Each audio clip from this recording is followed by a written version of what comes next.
Alright, let us take a look at another option that Burpsuite gives us, which is Intruder.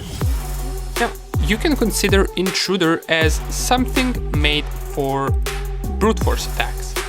The definition behind it is that it allows us to change anything in the HTTP request and forward it, but it also allows us to change certain parts of HTTP requests by reading stuff from a list.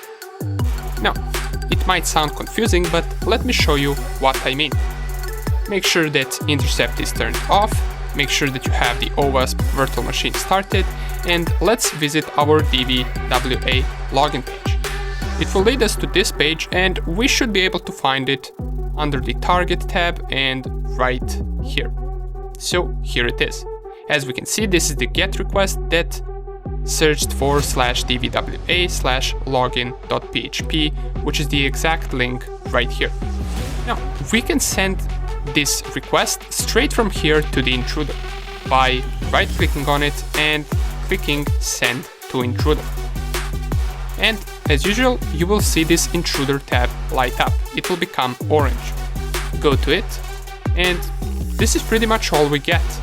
Now, it might seem nothing at the beginning, but we do have 4 different tabs for this request.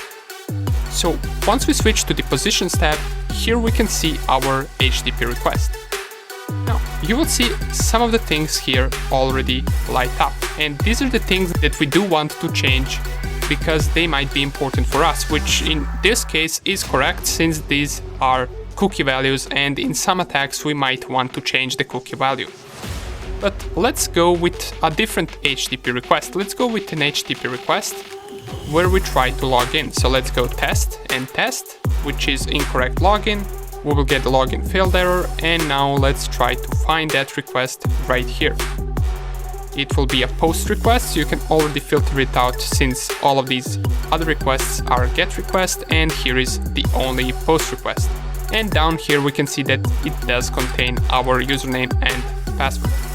So we can either go here on Actions and send it to Intruder, or we can just right-click here and send it to Intruder.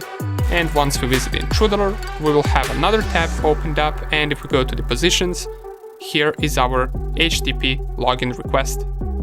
Now, you will see that these options as well are now printed in green, because, as I mentioned, Burpsuite recognizes them as something that could be important for us. Now, what I usually like to do is I like to clear out all of these other options, and this will remove any green print that Burpsuite gives by default. Now we have something called payload positions, and as you can see, there is this attack type option that we can choose from. If we click on this arrow, we will get 4 different attack types. Now, to read more about these attack types, what I advise you to do is click on this question mark, and this question mark will open up a page that gives you all the detailed information about these attack types as well as what you can do with the intruder. If we scroll all the way down, it also gives you the explanation for Add, Clear and Auto button, which are the buttons right here on the right side. And under the attack type, we can read about each and every attack type that we want. For example, the sniper attack type uses only a single set of payloads. It targets each payload position in turn and places each payload into that position in turn.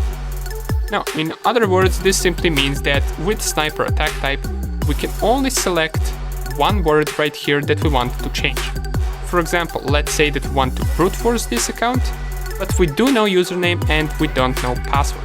We would select the password field, and we will use the sniper attack in order to brute force the password field.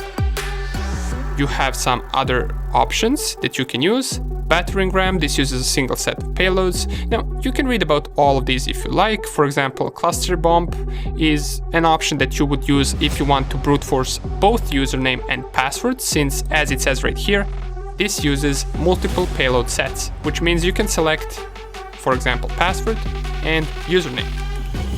And then you can brute force both of them at the same time. Now, let me show you what I mean. For example, let's say that we do know the username, which is admin, but we don't know the password, and we just set it to be test. What we would want to do in order to get into this account is we would want to select this test and click on Add. And you will see that it will become green. Once we do that, we told the Burpsuite that we're going to try to brute force this word right here.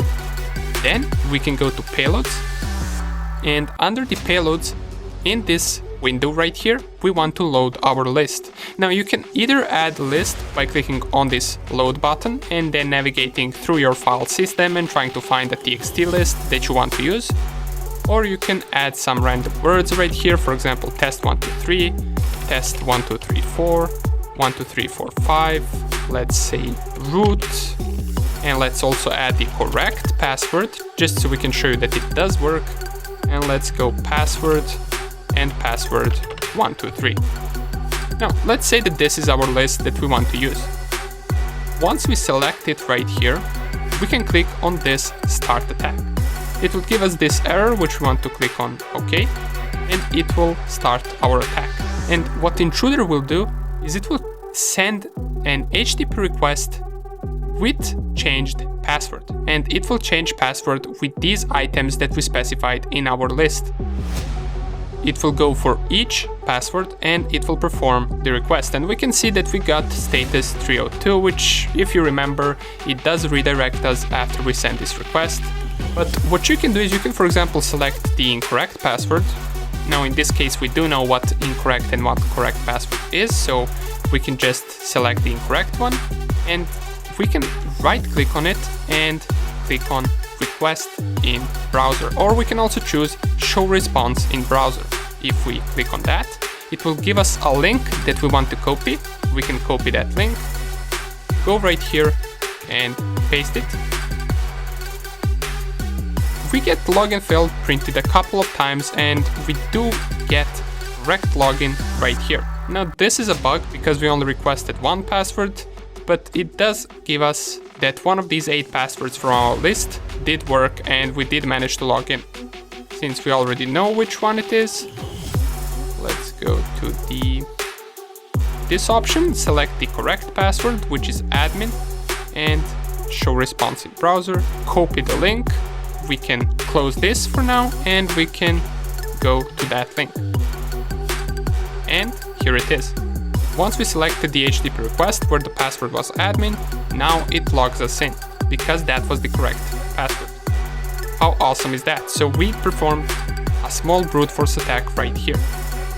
Now, this is not that practical, and we're going to talk about that more once we get to the brute forcing part of the course. For now on, we just took a look at a very simple brute force attack. Now, we're going to take a look at how we can deal with the problem once it redirects, because we don't really want to go and visit every single request for every single password just to see whether we managed to log in or no. We want another way that we can check out which password is correct much faster, right?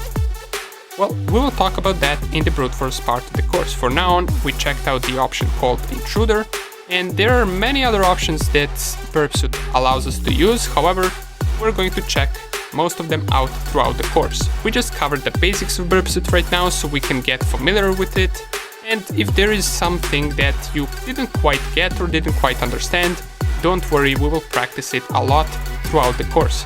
For now on, it's just important that you do know how to navigate through Burpsuite, you do know what target tab is, you do know what proxy tab is, you do know how to intercept certain requests and how to remove the intercept. All of that is important. However, more advanced stuff we're going to cover throughout the course.